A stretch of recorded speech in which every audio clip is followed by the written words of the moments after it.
One of the important long essay for your university exam is the muscles of mastication. Apart from being asked as a long essay, the individual muscles of mastication could be important 5 markers for you, and you can expect a lot of MCQs from this chapter. Let's try to get into the details of the muscles of mastication. First, we will try to define what is muscles of mastication. Then we will learn about classification of the muscles of mastication. Then we will discuss about the attachments, innervation and actions of the principal muscles of mastication or the chief muscles of mastication. We will also discuss little bit about the key muscle of the infratemporal region, and we will also discuss about the embryological basis behind the innervation of the muscles of mastication. What exactly are muscles of mastication? Muscles of mastication are the muscles that are responsible for movement of the mandible at the temporomandibular joint. As we know, mandible is the only movable bone of the skull. This movement occurs at temporomandibular joint, and the muscles which bring about movement of the mandible at the temporomandibular joint are called as muscles of mastication. How do we classify muscles of mastication? Muscles of mastication can be grouped as the principal muscles and accessory muscles. The principal muscles of mastication include the temporalis, then we have the masseter, then we have the medial pterygoid and lateral pterygoid. Then the accessory muscles include the buccinata muscle, the geniohyoid, the mylohyoid and digastric muscle. In this session, we will focus on the attachments, innervation and actions of the principal muscles of mastication. Most often when we refer to muscles of mastication, it is referred to these chief muscles of mastication. Right? First, let's talk about the temporalis muscle. The temporalis muscle is a fan-shaped muscle present in the temporal region. We all know the literal meaning of tempus. The literal meaning of tempus is time. What does it mean? Remember, graying of the hair usually begins in this region or the temporal region. So in Latin, the literal meaning of tempus was derived from time, saying that you are getting old. This is the literal meaning of temporal region. So a muscle present in the temporal region is called as temporalis. It's a fan-shaped muscle. It's also a bipinnate muscle. It has a very peculiar origin. The muscle takes its origin from the floor of the temporal fossa. The second set of fibers actually take its origin from the fascia that covers it. This gives the muscle a bipinnate appearance. So fibers arising from the fascia, then fibers arising from the bone. This gives the composite arrangement of the bipinnate appearance. This is regarding the origin. The muscle fibers pass downwards. As we can see, the anterior and middle fibers are almost vertical, whereas the posterior most fibers are almost horizontal. This direction of fibers is essential in defining the actions of temporalis. Where the temporalis will get inserted? The insertion of the temporalis is mainly into the coronoid process of the mandible, the tip, anterior border and medial surface. Along with this, the insertion extends along the anterior border of ramus of the mandible. Now, what is the innervation? The innervation of temporalis is by anterior, middle and posterior deep temporal nerves. These deep temporal nerves arise from the anterior division of mandibular nerve. This is regarding the innervation. What about the actions? The temporalis muscle has two important actions. Imagine if the muscle is contracting. If the muscle contracts, it results in elevation of the mandible as in closure of the mouth. This is by the anterior and middle fibers. When we talk about the posterior fibers, which are mostly attached along the posterior part of the coronoid process, when these fibers contract, this pulls the mandible backwards. So this movement is called as retraction of the mandible or retrusion. Protrusion is the forward movement of the mandible or the lower jaw. Retrusion is the backward movement. So these two are the primary actions of the temporalis. Temporalis brings about elevation of the mandible, which is also brought about by other muscles like masseter and medial pterygoid. The difference in the action produced by temporalis and masseter is temporalis is associated with speed of elevation, whereas masseter is concerned with forceful elevation or forceful closure of the mouth, right? So fast elevation is by temporalis and forceful closure of the mouth is by the masseter muscle. This is regarding temporalis. The second muscle we have is the masseter muscle. The masseter muscle derives its name from a Greek term which means chewer. So this muscle helps in chewing. The masseter takes its origin in a peculiar way. The fibers are arranged in three layers: superficial, intermediate and deep. The superficial fibers take its origin from the lower border of the zygomatic arch in its anterior two-third and also from the posterior surface of the maxilla, right? So these fibers, as they pass down, they get inserted to angle of the mandible and also the lower half of the ramus. These fibers descend at an angle of 45 degrees. This is very peculiar of the superficial fibers. The middle fibers.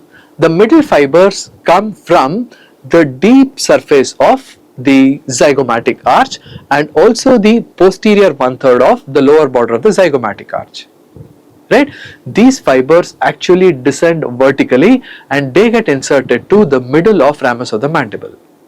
When we talk about the deep fibers basically take its origin from the inner part or the deep surface of the zygomatic arch and they pass the deep or the middle fibers in a crisscross direction and get inserted to the upper half of the ramus of the mandible.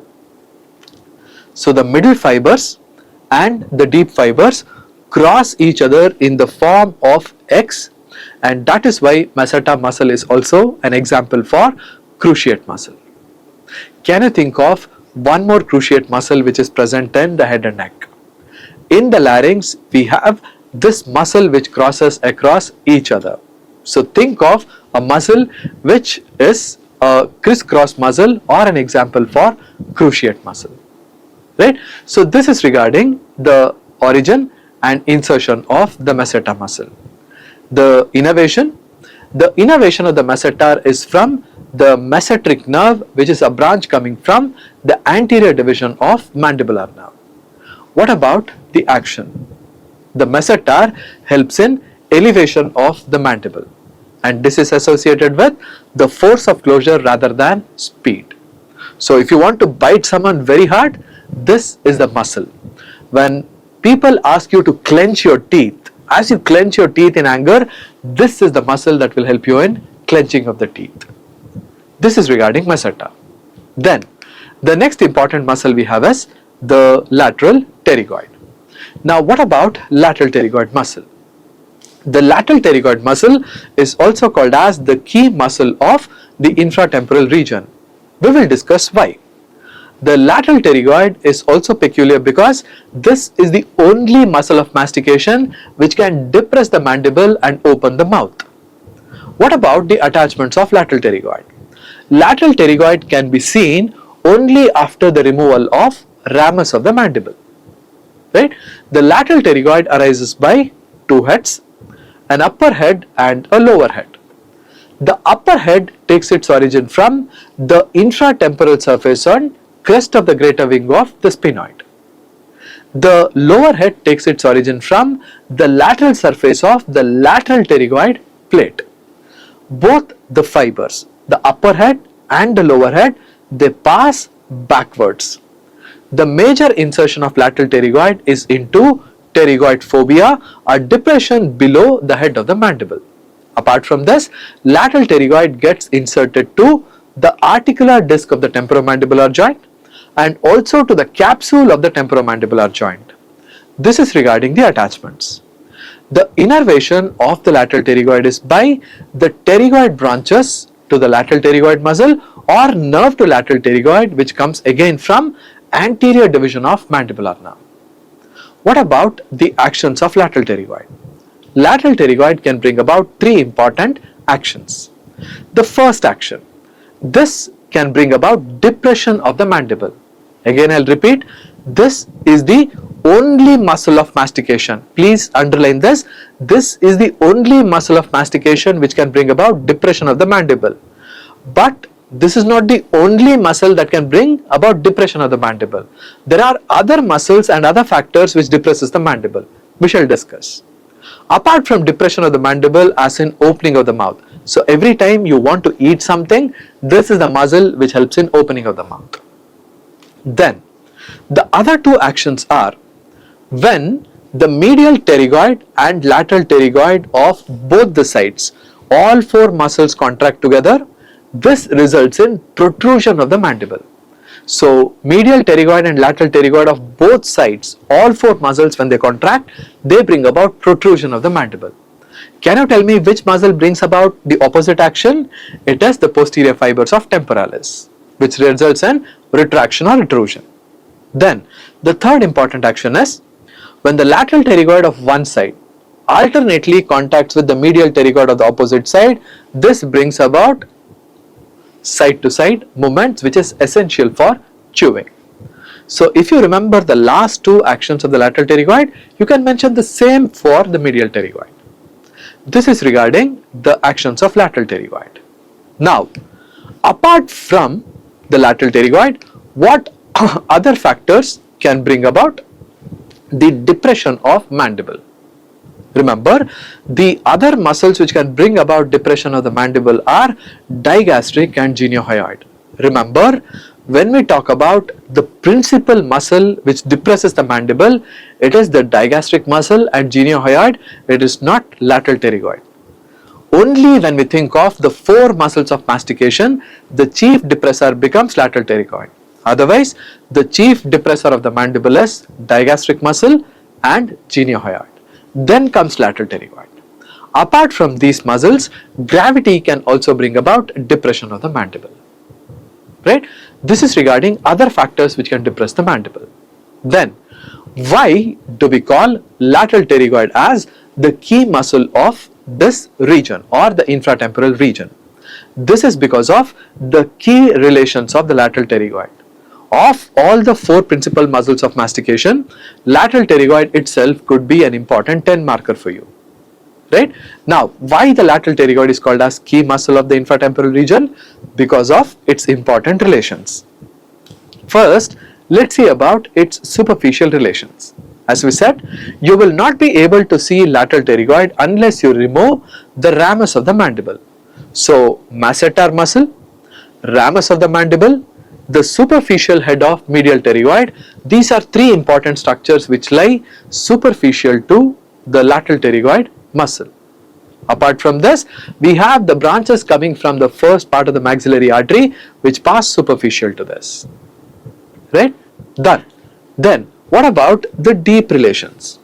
The deep relations include the mandibular nerve trunk, the divisions of the mandibular nerve, and then sometimes the second part of the maxillary artery which lies deep to the course of lateral pterygoid. Right? But most important one is the otic ganglion. The otic ganglion lies deep to it. The trunk of the middle meningeal artery, right? The trunk of the axillary meningeal artery lie deep to this. This is regarding the structures which lie deep to lateral pterygoid.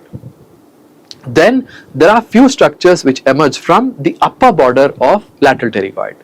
These include deep temporal branches of the mandibular nerve and deep temporal vessels which again come from maxillary artery. If you see the lower border, emerging from the lower border we have the lingual nerve, inferior alveolar nerve, and then we have inferior alveolar artery. The origin of the middle meningeal artery also lies along the lower margin of lateral pterygoid. Then in between the two heads, the upper head and the lower head, we have the trunk of the maxillary artery which passes through and also the buccal branch of mandibular nerve. Because of presence of these important structures in and around the lateral pterygoid is called as the key muscle of this region or infratemporal region. The other reason is the lateral pterygoid is also referred to as one of the peripheral hearts. When we talk about human beings, of course we have a central heart located in the thorax or the mediastinum. Then we have three peripheral hearts. Peripheral hearts are the structures which actually add on to the venous return, right? In the lower limb, the soleus muscle, the soleal venous pumps are called as peripheral hearts because they push the venous blood towards the heart. This is one peripheral heart. When we come to the abdomen, in the abdomen we have cisterna chyli, which is the largest lymphatic trunk. This again adds up to the venous return of the heart, second peripheral heart. The third peripheral heart is the lateral pterygoid muscle. Why it is called as peripheral heart? The lateral pterygoid within its substance contains the venous sinuses. Now whenever lateral pterygoid contracts, right, whenever you depress the mandible and open the mouth, the lateral pterygoid contracts, and this contraction will help in pushing of the venous blood towards the heart. So since lateral pterygoid helps in this, it is considered as the peripheral heart. Remember, every time you open your mouth, not only as in eating, also in talking or yawning, the lateral pterygoid pushes the blood towards the heart. In fact, one of the hypotheses why do we yawn is, if you keep your jaw stagnant for a long period of time, there is venous stasis in the lateral pterygoid.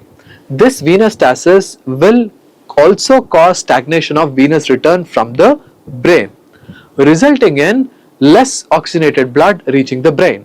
So when the brain recognizes this, it sends impulses for your lateral pterygoid to contract, right? This results in opening of the mouth, and contraction of the lateral pterygoid will push the stagnated venous blood towards the heart. This will help in reaching of fresh oxygenated blood to your brain. So yawning is not an attempt at sleepiness, it is actually an attempt by your brain to keep you active. Have you seen a teacher yawning in the class while delivering the lecture? You don't see it because he is continuously speaking. Now if you sit and listen to the class like this for a long time, you are invariably bound to yawn because of this venous stasis.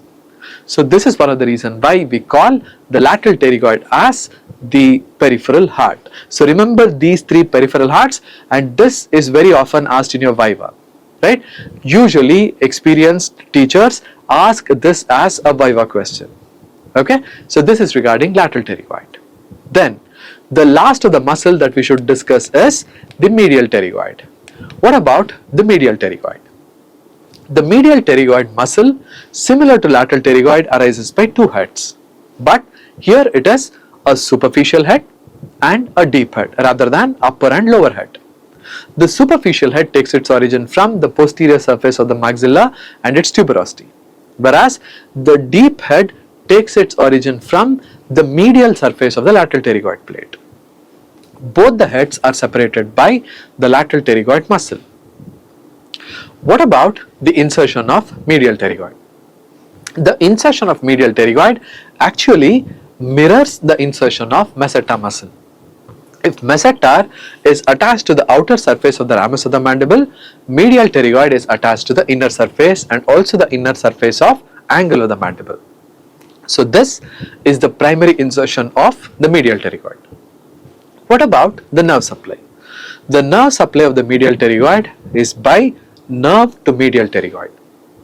This nerve to medial pterygoid is a branch that comes from trunk of the mandibular nerve. This nerve to medial pterygoid has a peculiarity. Apart from supplying the medial pterygoid, this also supplies the tensor tympani and also the tensor veli palatini muscles. This is regarding the nerve to medial pterygoid. What about the actions? As with any other muscle of mastication, this also brings up about elevation of the mandible. Apart from elevation of the mandible, if medial pterygoid and lateral pterygoid of one side contracts with the medial pterygoid and lateral pterygoid of the opposite side, when all four pterygoids contract together, what action does it bring about? it causes protrusion of the mandible.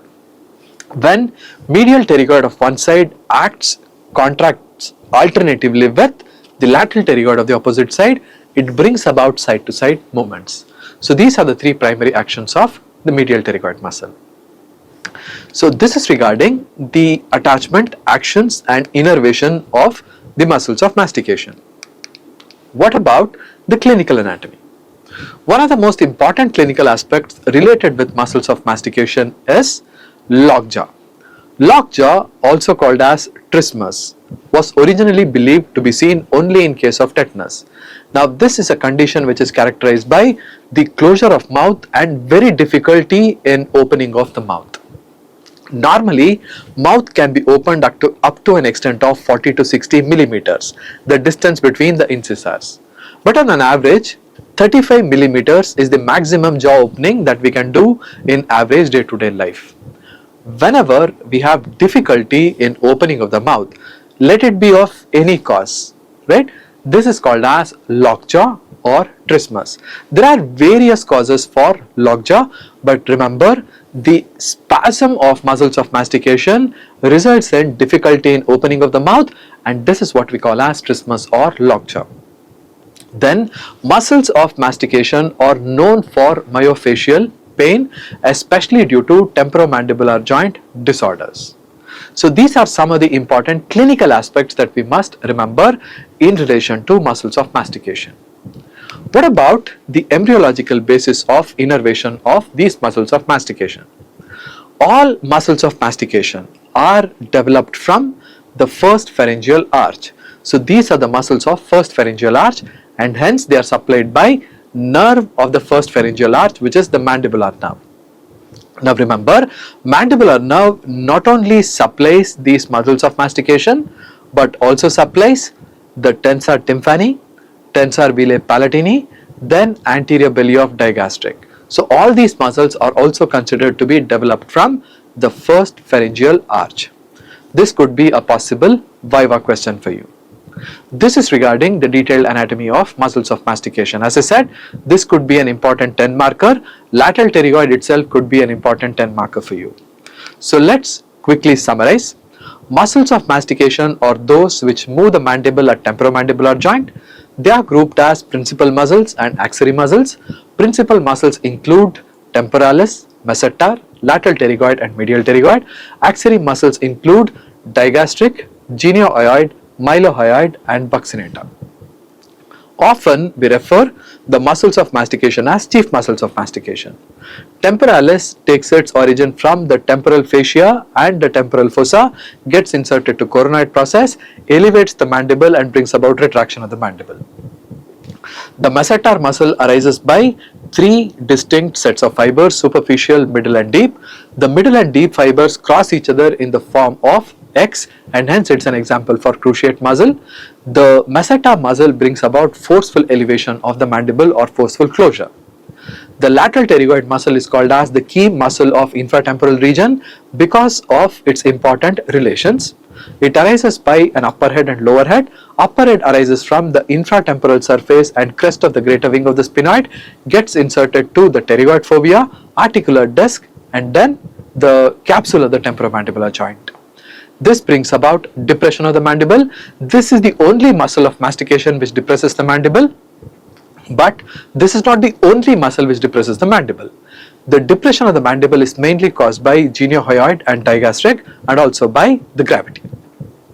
Apart from depressing the mandible, lateral pterygoid, when it acts along with the medial pterygoid and the other two pterygoids of the opposite side, brings about protrusion. The lateral pterygoid of one side contracts alternatively with the medial pterygoid of the opposite side, bringing about side to side movements. The lateral pterygoid is also called as the peripheral heart because contraction of the lateral pterygoid pushes the venous blood stagnated in the venous sinuses present inside the lateral pterygoid towards the heart, and hence it is called as peripheral heart. Then the medial pterygoid arises by superficial head and deep head. Superficial head takes its origin from the posterior surface of the maxilla and its tuberosity. The deep head takes its origin from the medial surface of the lateral pterygoid plate. ultimately gets inserted to the inner surface of the ramus of the mandible and also the inner surface of the angle of the mandible. Their actions: elevation of mandible, protrusion of mandible and side to side movements. All muscles of mastication are ultimately innervated by mandibular nerve except for medial pterygoid. All three muscles are innervated by anterior division. The medial pterygoid is innervated by nerve to medial pterygoid, which arises from trunk of the mandibular nerve, which also innervates tensor tympani and tensor veli palatini. This is regarding the detailed anatomy of muscles of mastication. That's it for this session. Thank you.